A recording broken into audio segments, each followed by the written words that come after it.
C'est au nom de Jésus que nous avons ainsi intercédé. C'est au nom de Jésus que nous avons ainsi invoqué le nom de l'Éternel. Soyez bénis. Je voudrais faire un petit rappel rapidement pour ceux qui viennent de se connecter avec nous en ligne. Chaque mercredi, nous avons notre temps d'intercession. Et notre temps d'intercession est subdivisé en 2 étapes. La première étape, c'est une prière sous l'action du Saint-Esprit, c'est-à-dire une prière en langue de 9h à 12h juste. Nous le faisons en langue parce que le parler en langue est une communication directe et sécurisée entre l'homme et son Dieu. Et c'est une clé qui nous donne accès au mystère de Dieu, au secret de Dieu, en accord avec 1 Corinthiens 14, 2.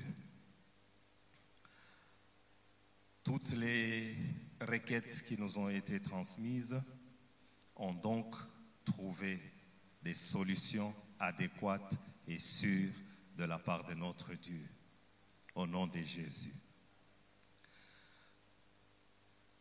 La deuxième étape, c'est la déclaration de foi. Je voudrais d'abord dire que la première étape ne passe pas en direct, mais vous pouvez toujours vous connecter avec nous à partir de 9h et prier avec nous en esprit au nom de Jésus. Donc la deuxième étape, c'est la déclaration de foi. Après avoir prié, nous déclarons. Parce que c'est dans notre bouche que Dieu a mis sa puissance. Comme il est écrit dans Ésaïe 51, le verset 16, « Par les paroles que Dieu a mis dans ta bouche, tu étendras des nouveaux cieux et tu fonderas une nouvelle terre. » Et comme il est aussi écrit dans Nombre 14, 28, « Dieu nous traite ainsi que nous avons parlé à ses oreilles. » Nous avons reçu des requêtes, spécialement nous avons prié pour notre sœur Gypsy qui cherche du travail. Et je voudrais rassurer Gypsy que l'Éternel, notre Dieu, lui donne du travail afin qu'elle ne mange pas le pain de celui qui a un regard malveillant et qu'elle ne convoite pas les friandises des autres. En accord avec Proverbe 23, le verset 6. En ce moment même, nous avons une sœur qui a gardé son anonymat, qui est en salle de travail, d'accouchement en ce moment. Et nous voulons dire à cette sœur que Ésaïe 66, le verset 7 est son partage.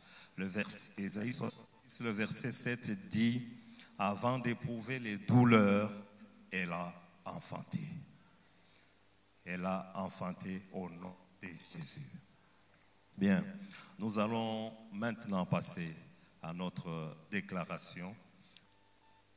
La déclaration de foi, nous allons faire une déclaration de salut pour être sûrs que nous sommes tous en Jésus-Christ et que nous sommes sauvés. Ensemble, avec moi, nous allons déclarer le Romains 10, le verset 9. Moi, je confesse de ma bouche le Seigneur Jésus-Christ et je crois dans mon cœur que Dieu l'a ressuscité des morts et je suis sauvé. Et je suis sauvé. Soyez bénis. Nous commençons donc notre déclaration de foi qui partira de Ésaïe 33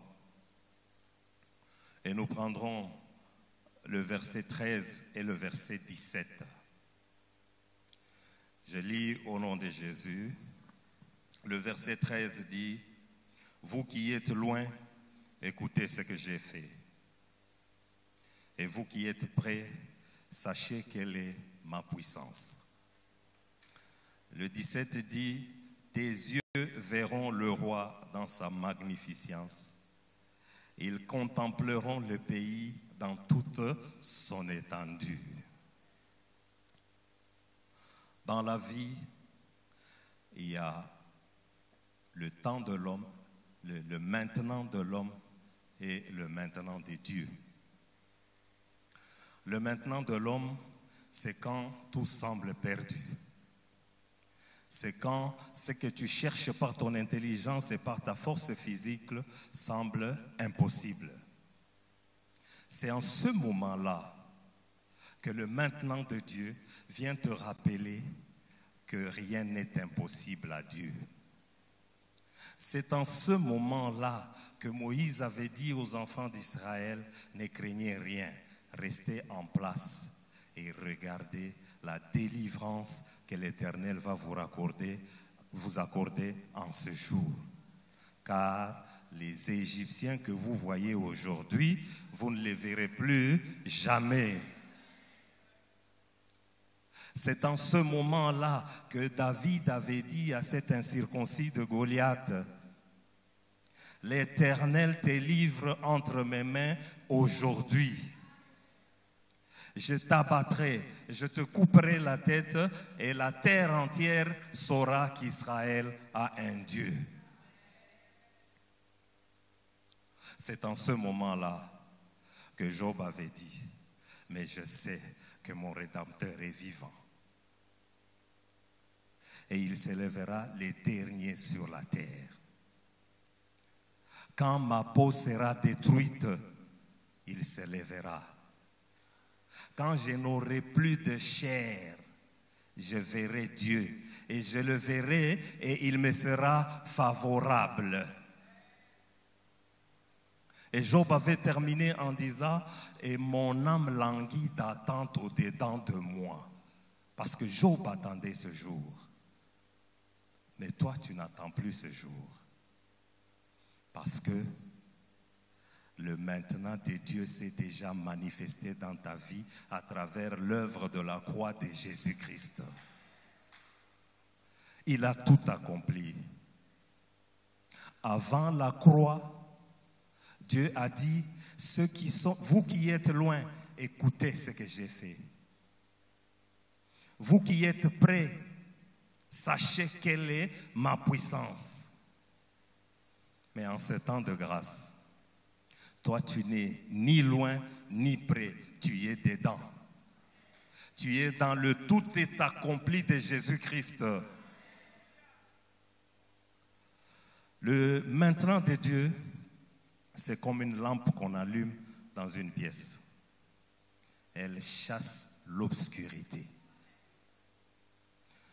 Maintenant, tu vas déclarer, tu vas établir le maintenant de Dieu dans ta vie. Nous allons déclarer, Père Céleste, au nom de Jésus, je te loue, je te bénis. Gloire à toi, louange au Saint-Esprit. Merci Seigneur pour ta bonté, pour ta miséricorde. Merci Seigneur, fidélité qui accompagne toujours ta parole. Merci ô Dieu Tout-Puissant, parce que ta renommée s'est accrue à cause de l'accomplissement de tes promesses.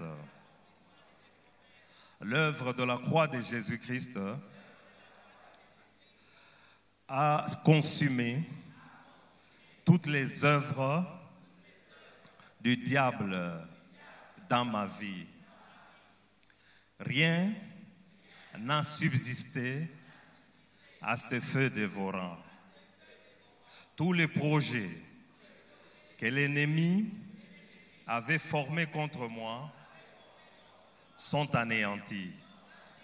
Maintenant, l'ennemi ne peut plus rien faire contre moi, mais il tombera toujours devant moi. Maintenant, il n'y a que les projets de Dieu qui sont exécutés dans ma vie. Ceux qui étaient loin ont entendu ce que Dieu avait fait. Ceux qui étaient près ont vu la puissance du Seigneur. Mais par ce temps de grâce, moi, je ne suis ni loin ni près, mais je suis dans la grandeur de mon Père céleste. Je perçois des choses que l'œil n'a point vues, que l'oreille n'a point entendues, et par le Saint-Esprit, mon Dieu me démontre sa puissance dans toute son étendue. Par l'œuvre de la croix de Jésus-Christ, maintenant, j'habite sur les hauteurs lumineuses. Je suis assis à la droite du Père, sur le rocher fortifié, au-dessus de tout pouvoir, au-dessus de toute autorité, au-dessus de toute puissance, à l'abri des maladies, à l'abri des pandémies, à l'abri des crises économiques, à l'abri de tous les assauts de l'ennemi, et l'acte dont les ordonnances me condamnaient est effacé. Il n'y a donc maintenant aucune condamnation pour moi qui suis en Jésus-Christ. Jésus-Christ a pris mes infirmités. Il s'est chargé de mes maladies. Et par ses meurtrissures, j'ai été guéri. Par sa grâce, des riches qu'il était, il s'est fait pauvre afin que par sa pauvreté, moi je sois enrichi. Et Jésus-Christ a pris mes péchés dans son corps sur le bois, et par sa résurrection, il m'a justifié. C'est pourquoi, en cette semaine de Pâques, en tant que bénéficiaire de la loi d'exception en Jésus-Christ, je déclare avec foi, maintenant, je suis vainqueur. Maintenant, je suis fort. Maintenant, je suis libre. Maintenant, je suis juste. Maintenant, je suis saint. Maintenant, je suis en bonne santé. Maintenant, la réussite et le succès répondront à toutes mes résolutions. Maintenant, je vois le roi de rois dans toute sa grandeur. La lumière de Jésus a chassé les ténèbres de ma vie. Maintenant, je demeure dans la lumière de la vérité avec le Saint-Esprit. Et je marche dans la victoire de tout ce quoi Jésus-Christ a déjà payé le prix pour moi. Et c'est établi au nom de Jésus. C'est au nom de Jésus-Christ que nous avons ainsi déclaré. Soyez abondamment bénis.